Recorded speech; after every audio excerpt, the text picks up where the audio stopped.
Hello YouTube. It's been many years since I've made a video, and I kind of wanted to follow up what's been going on in almost over the last almost 10 years since this happened. And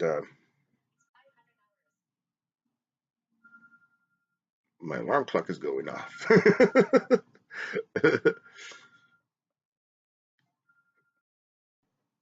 Okay, so I had to turn my alarm clock off. It's going off 5 o'clock in the morning. Yeah, it's been a long time, and I kind of wanted to just make a video and you know to follow up the first one that I made about my near death experience. Um, oh man, so much has happened. I hope that this video finds you guys in good health and in good good spirits. Um, Man, yeah, man, a lot has happened since that happened to me. Uh, I've gained a lot of knowledge, uh, not just about things that I set out to look for, but life in general. You know, um, geez, uh, I never thought that I would be one of those people that would be talking about a near death experience. You know what I'm saying? But yeah, man, it's been with me all this time. Uh, I think it was something that was meant to happen to keep me grounded because it's always on my mind. Always, ever since that happened, man, I can tell you that that it's something that has never left me. Um, it's not accepted by a lot of people. Uh, I really don't care what anybody thinks anymore. You know what I'm saying? I think you have to have a thick skin. Maybe that's why that happened to me. Maybe not at first. I had some experiences, man, where I got my feelings hurt a little bit. Some people would probably think you were thought that I had maybe made it up. But to me, man, I said it from the beginning. I wasn't trying to convince nobody of nothing. I don't give a flip what anybody thinks. Uh, I'm not one of those people that's just gonna walk around saying that kind of thing. I didn't haven't gained a single penny from it or gained any fame or nothing like that. And so honestly, I really don't care. Um, well, anyhow, man, I not long after that happened, man, I went to college. I was my major was in anthropology. It didn't start out that way, man. I was actually going to school to retrain. I had to get a different line of work. I couldn't do the things that I used to do, and so I went to school and I was going through, I took like set or electrical principles and theory and all that good stuff, all those courses you got to take to become an electrician. And I took welding. And then as I was there, man, one of the, what do you call them, deans, one of the assistant deans went up there and told me that they had a degree program made just for me. So they were trying it out. And I ended up taking, that's how kind of how everything got rolling. And I thought, well, man, since I'm going to do this, man, let me you know, try some other stuff. And believe it or not, man, at the ripe old age of 35, 36 years old, I went ahead and, went to college, which is kind of funny, man, because, man, I was older than some of my professors. You know what I'm saying? But, I found out there were students of every age there. And it was a really cool experience. My anthropology professor, her name was Professor King. Uh, she was about 70 years old, and man, she was an awesome professor, and I learned a great deal of things from her. She had a great class. She didn't try to force anything on you, man. She let you draw your own conclusions. uh, Archaeology and anthropology, man, are like really cool things to get into, because she didn't try to tell us what to think, you know She wanted us to draw our own conclusions based on the evidence that was there, and there's vast amounts of evidence out there for some of the things that they argue about. I don't agree with a lot of the stuff that they say, but you have that freedom, right? And of course, to me that was a great experience, man. I didn't think I was going to be a good student. I took a lot of remedial classes, but I managed to get through them. You know, oh man, it was a great experience. I don't look at religion the way that I used to. I still believe in God. I believe in His servant. I may not look at them the same way that you do. You don't have to look at things the way that I do, and that's just that, man. Every person has the right to believe what they want to. Um, but enough of college. I Oh man, I specialized. Well, I will say one more thing about it. I specialized in religion. That was going to be my field of expertise, or is, or you know. Uh, I I graduated. I had to get like see, that doesn't pay real good. Anthropology. If you're not a tenured professor with a PhD, uh, I got a master's degree in it, and unless you got a PhD, bro, you're not gonna make no money. It's not a great paying field, but it's one of the I found it rewarding. Um, well, uh, aside from that, man, life has been good. I've had it has its ups and downs, just like everybody else. Um, what can I say? You know, uh, I've been through a lot of stuff, man, since that day. And the one thing that I got out of it, man, was that I believe, honest to God, that I have a mission, and that mission was to come out and speak and say things and correct things that you see mainstream uh, religion, whatever you want to call it. I don't know what you want. I don't know what I don't even know what to call it. I call it religion because I'm religious about going up, getting up, and going to work. I know I got to pay my bills, so I got to get up and go to my job and uh, take care of business there. I don't pretend to be anything that I'm not. I'm just a regular dude that had something really incredible happen to him, and it's affected my life in a way that, man, I can't even explain to you. Um, man, you get so busy and wrapped up in everyday things, man, that sometimes you forget that, you know, you have things that you have to do, important things. Um, oh, all right. One of the main reasons that I wanted to make this video was I kind of went back. I lost access to my YouTube account there for a little while, and I finally regained access to it. I remembered the password. I went through like about 100 of them, and then finally went through. Um, I had told you guys in the other video that there was some other things that had happened there that night when this near-death experience took place, uh, and I'm going to share with you, since I did tell you that I would.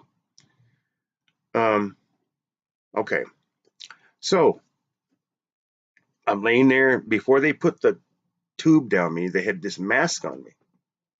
This mask uh, was blowing air.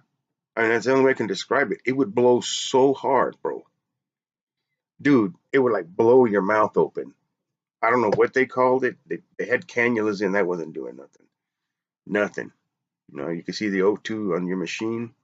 You can see the O2 set just going down and down and down and down. Anyhow, so they put this mask on me because this is going into the evening time, and it was getting pretty bad. But before they put the ventilator back on me, they put this mask on me, and it was blowing air, man. Well, okay, so I'm gonna tell you something. There's no way that you can sleep while this is going on. You just can't do it, man. It's impossible, dude. You got this thing blowing air in there. Your mouth is dry. You're trying to get water. They don't want to give you water because your lungs are filling with fluid. You're basically drowning, and they want to keep all the water out of you. Anyhow, so I'm laying there, and I will admit that I closed my eyes. I will admit that. But when I opened them to my left, it was totally dark. Right, totally dark.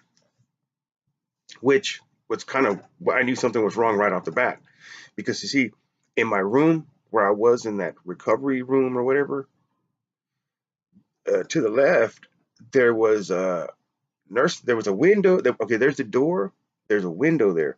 The nurse is sitting right there at that window, so they could, line of sight with you. They don't leave you, which is, I thought first, I wasn't too thrilled about it because you have no dignity, but it was cool, man, because there was somebody right there 24 hours a day watching you. Okay, so as I opened my eyes, I looked to the left to see, I looked to see if the nurse was there. It was totally dark there, totally dark. And then as I look around, I see all these hospital beds and equipment. That's why I thought I had been moved, because when I went into the hospital, I was on one of the gurneys or whatever they're called, and they were rolling me through there, and I saw like hospital beds, equipment. I guess they were renovating in there, and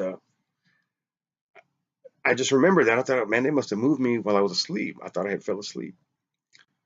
And so as I look to the right, I see like a nurse's station, right?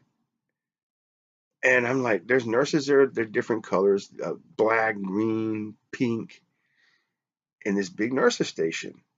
And there's like where I'm at is dark, but I can see the light where they're at, right? And I'm like, hey, you know, I'm starting to crawl out of the bed, trying to get over to where they're at. Well, as I'm crawling out of the bed,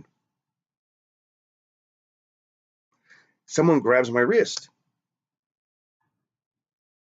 and I look up, and there's a nurse there, a young male nurse. I was actually seeing this. All right. I was trying to get to it. And he's like, Mr. Alvarez, you need to get back in bed. Man, because I had tubes everywhere, man. Like these 3 tubes coming out of your like chest, you know, had IVs and all this stuff. And I'm trying to climb out of the bed. And I'm looking at him, and he's all like, he puts, he helps me back get situated in the bed again. And I'm tripping this whole time, like, man, what did I just see? I'll tell you what, one of the things that happened, not just that, okay, what just took place, as that nurse, there was another guy, another nurse with that nurse.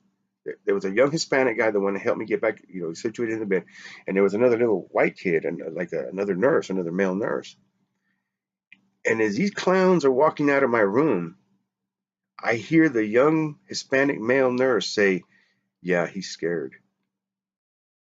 I don't know how I heard it. I just remember thinking, "You little punk." You know what I'm saying? I'm like, eh. I don't know, man. But what got me was, okay, this is the crazy part.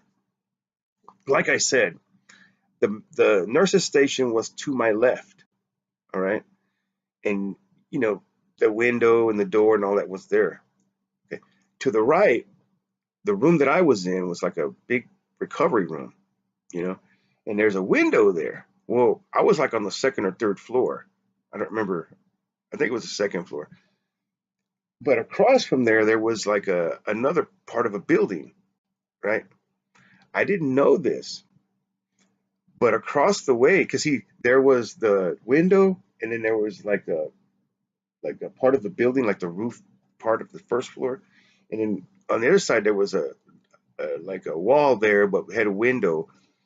On that other side, there was a nurse's station, man. Whatever it was that was going on, there was people over there, and I was seeing it. Now I don't know if there was people there working while I had seen this or whatever, but I remember tripping out on that, like whenever this happened. You know what I mean? You know, that's the other things that happened. One, I saw that I was seeing this thing while I was. I don't know. Maybe I did fall asleep. I don't know. I don't think I did. Because I think, well, when he came in there, he grabbed my wrist. I saw him clear as day. Like there was a haze there, and he kind of like, you know what I mean? Like he grabbed my wrist, and then I like looked up, and there he was with the other nurse. And as he was walking out, I heard him say, "Yeah, he's scared." That was the other thing. I was like, he whispered it. How I heard that, I have no idea. But yeah, that kind of tipped me off, man. How are you gonna say that about a patient, dude? Anyhow, yeah, um, a crazy, crazy experience. Uh, it's been with me forever. It's changed my the way I look at things, and man, I look forward to sharing a lot of the things that I've learned over the past 9 years, and sharing the things that I've uh, learned, the conclusions that I've come to, and why. As far as like biblical things, I believe that this experience was to keep me, like I said, grounded, to keep me focused on what's really important, to fulfill the mission that I was sent here to fulfill. I have no doubt about that, man. None. I spent a lot of time working, um, but I realized that that's not the most important thing. The most important thing is to help people to understand, man, that there's more to this world than what you see. There's more to this world than what meets the eye. And man, I hope that you've been well. And I want to thank you for taking the time to watch this video, for watching my other video. It has like 11,000 views. It's been a long time, man. I hope that it's helped somebody to understand that there's more. You're not just an automaton that gets up every morning and goes to work, man. You're a lot more than that.